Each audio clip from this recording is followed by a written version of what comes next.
Well, we live in a changeable world, and so it is actually quite concrete. Because if a person is locked into an identity that they just refuse to change, even if their entire life circumstances change around them, it's a bit pathological, right?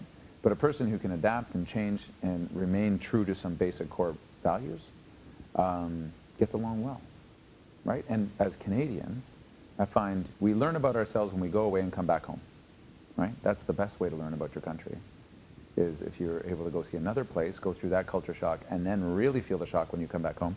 That's when you learn. That's when you learn who you are. And so I've traveled, and I've spent a lot of time in other cultures, seeing the differences that are immediate and obvious.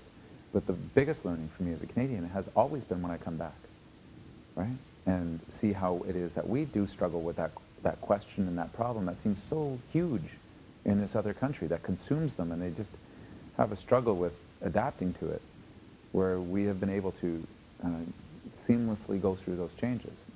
That being said, if you get somebody in office who has that more of a power over kind of nature, like Harper, Canadians can be slow to react to what's being done to them, because they would never assume those terrible intentions that do exist, and the undermining of a core principle, that being that we try to get along with one another.